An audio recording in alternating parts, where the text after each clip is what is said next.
দক্ষিণ এশিয়ার সবচেয়ে হতভাগ্য দেশটির কথা যদি বলি তাহলে সেটি হলো আফগানিস্তান। দেশটিকে কখনো রাশিয়া শাসন করে, কখনো আমেরিকা শাসন করে, আবার কখনো তালেবান। রাশিয়া আর আমেরিকা তো পুরনো খেলোয়াড়, কেননা বিশ্বের যেখানেই কোনো গন্ডগোল বাধে সেখানে ডিরেক্টলি বা ইনডিরেক্টলি এই দুই দেশের হাত থাকবেই। কিন্তু আজকে আমরা আমেরিকা বা রাশিয়া নয়, বরং বর্তমান আফগানিস্তানের শাসক এবং আন্তর্জাতিকভাবে স্বীকৃত সন্ত্রাসী সংগঠন তালেবান সম্পর্কে একটু ডিটেলস জানবো। এই ভিডিওতে আমরা তালেবানের জন্ম, উদ্দেশ্য, দখলদারিত্ব আর বর্তমানে আফগানিস্তানের অবস্থা ডিটেলসে এক্সপ্লেন করব। তো চলুন শুরু করা যাক। আফগানিস্তানে 1979 সাল থেকেই সোভিয়েত শাসন চলছিল, কিন্তু 1991 সালে সোভিয়েত ইউনিয়ন ভেঙে যায়, যার ফলে আফগানিস্তানে সোভিয়েত শাসন দুর্বল হয়ে যায় এবং সোভিয়েত সেনাদের আফগানিস্তান ছেড়ে চলে আসতে বলা হয়।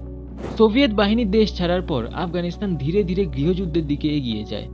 আফগানিস্তানের বিভিন্ন অঞ্চলে কিছু গ্যাং চাঁদাবাজি, ধর্ষণ এবং লুটপাট শুরু করে। এই পরিস্থিতিতে দক্ষিণ আফগানিস্তানের কন্দাহার এলাকায় কিছু মাদ্রাসার ধর্মীয় ছাত্র ও স্কলাররা একত্রিত হয়। তাদের মধ্যেই একজন ছিলেন মোল্লা মোহাম্মদ ওমর। তারা ইসলামী আইন ও শৃঙ্খলার প্রতিশ্রুতি দেয় এবং ওই সকল গ্যাংগুলোর বিরুদ্ধে লড়াই করে। 1994 সালের দিকে মোল্লা মোহাম্মদ ওমর এই গোষ্ঠীকে তালিবান নামে প্রতিষ্ঠিত করে। শব্দটির অর্থ হল ছাত্র বা ছাত্রদের দল, আর এইভাবেই মূলত তালেবানের জন্ম। তালেবান অল্প সময়ের মধ্যেই সাধারণ মানুষের মধ্যে জনপ্রিয় হয়ে ওঠে, কেননা তারা আফগানিস্তানের শাসন ব্যবস্থা সাধারণ মানুষের হাতে ফিরিয়ে দেওয়ার প্রতিশ্রুতি দিয়েছিল। এছাড়াও তারা দেশ থেকে দুষ্কৃতিকারীদের নির্মূল সহ আফগানিস্তানের উন্নয়নের মতো নানা বিষয় তুলে ধরেছিল। কিন্তু ধীরে ধীরে তাদের উদ্দেশ্য হয়ে ওঠে কট্টরপন্থী। তারা ইসলামিক আইনে দেশ চালনার ঘোষণা করে, যা ছিল আদর্শিক, ধর্মীয় এবং প্রচলিত প্রথাগত। এখানে নারীর শিক্ষা, কাজ এবং জনগণের ব্যক্তিগত স্বাধীনতা ছিল সীমিত। এছাড়া তারা আফগানিস্তানে থাকা সংখ্যালঘুদের জন্য কাল হয়ে ওঠে। 2001 সালে তালেবান আফগানিস্তানের ঐতিহ্যবাহী দুইটি বিশাল বুদ্ধমূর্তি ধ্বংস করে দেয়। হিন্দু ও শিখদের ধর্মচর্চা প্রায় বন্ধই করে দিয়েছিল তারা। সে সময় সবচেয়ে বেশি নির্যাতনের শিকার হয়েছিল শিয়া মুসলিমরা। 1998 সালে মাত্র এক সপ্তাহে তালেবান প্রায় 10,000 শিয়া মুসলিমকে জানে মেরে ফেলে। তবে তালেবানের আমলে সংখ্যালঘুদের চেয়েও সংখ্যালঘু ছিল নারীরা। যে যাই বলুক, কিন্তু এটা কেউ অস্বীকার করতে পারবে না যে তালিবান নারীদেরকে পশুর চেয়েও নিকৃষ্টভাবে ট্রিট করত। প্রথমত তারা নারীদের স্কুল কলেজে যাওয়া নিষিদ্ধ করে। তাদের কাজ করার অনুমতি ছিল না। পুরুষ ছাড়া তাদের বাইরে বের হওয়া বন্ধ করে দেয় তারা। এত কিছুর পরও যদি একটি নারী কোনো রকম ভুল ত্রুটি করত তাহলে তাকে প্রকাশ্যে চাবুক মারা হতো। এক কথায় তালেবান ধর্মের নাম দিয়ে আফগানিস্তানে এক প্রকার অরাজকতা চালিয়েছে। 2001 সালের 11 সেপ্টেম্বর আমেরিকায় 9/11 হামলার পর আমেরিকান গোয়েন্দা সংস্থা এবং পেন্টাগন এক প্রকার শুট অ্যাট সাইট নীতিতে নেমে আসে। অর্থাৎ যার উপরেই সন্দেহ হয় তাকেই উঠিয়ে নাও, না হয় উড়িয়ে দাও। তালেবানের বিরুদ্ধে অভিযোগ ছিল তারা এই হামলার সন্ত্রাসীদের এবং ওসামা বিন লাদেনকে আশ্রয় দিয়েছিল এবং সেখানেই বসে তারা এই হামলার প্ল্যান করেছে।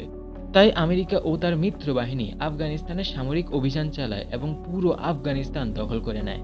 তালেবানিদের তারা ধরে ধরে মেরে ফেলতে শুরু করে। তারপর আমেরিকা আফগানিস্তানে সরকার ব্যবস্থা চালু করে। তখন আফগানিস্তানে প্রথমবারের মতো গণতান্ত্রিকভাবে নির্বাচন হয়। এই নির্বাচনে হামিদ কারজাই বিজয়ী হন এবং আফগানিস্তানের প্রেসিডেন্ট হিসেবে দায়িত্ব গ্রহণ করেন। আমেরিকা আফগানিস্তানে সর্বমোট $700 বিলিয়ন ইনভেস্ট করে। আফগানিস্তানের শিক্ষা ব্যবস্থা, চিকিৎসা ব্যবস্থা ও টেলিযোগাযোগ ধীরে ধীরে উন্নত হতে শুরু করে। শিশুদের টিকা দানো শুরু হয়, যার ফলে আফগানিস্তানের মৃত্যুর হার 50% পর্যন্ত কমে যায়। এছাড়াও আমেরিকান সেনারা আফগানিস্তানের প্রায় 3 লাখ সেনাদের প্রশিক্ষণ দেয়। ধীরে ধীরে আফগানিস্তান উন্নত হতে শুরু করে। অনেকেই তালেবানের পুনরায় আফগানিস্তান দখলের পুরো কাহিনীটা জানে না। বেশিরভাগ মানুষ এটাই মনে করে যে তালেবান আমেরিকার সেনাবাহিনীর সাথে যুদ্ধ করে এবং তাদের দেশ থেকে তাড়িয়ে দিয়ে পুনরায় আফগানিস্তানের কন্ট্রোল নেয়। কিন্তু কাহিনীটা আসলে এত সহজ না। আমেরিকা আফগানিস্তান দখল করলেও তালেবানকে পুরোপুরি শেষ করতে পারেনি। আর এর কারণও আছে। আপনার নিজের ঘর এবং নিজের ঘরের কোন জায়গায় কি আছে এটা আপনি ছাড়া অন্য কেউ কি ভালো করে জানবে? ঠিক একইভাবে আফগানিস্তানের কোথায় কি আছে সেটা লোকাল মানুষ ছাড়া আর কেউই ঠিকমতো জানে না। তার উপর আফগানিস্তান হলো পাহাড়ি এলাকা। এখানে বাইরে থেকে এসে লোকাল মানুষের বিরুদ্ধে লড়াই করা খুবই কঠিন। একদিকে আমেরিকা আফগানিস্তানের সরকার তৈরি করে, তাদের সেনাদের ট্রেনিং দেয় আর বড় বড় উন্নয়ন প্রকল্প নিয়ে আসে। কিন্তু আবার অপরদিকে আফগানিস্তানের বিভিন্ন জায়গায় তালেবানের সাথে কন্টিনিউয়াসলি তাদের গোলাগুলিও চলছিল। অবশেষে যুক্তরাষ্ট্র আর তালেবানের মধ্যে একটি চুক্তি স্বাক্ষর হয়, যার নাম দোহা এগ্রিমেন্ট।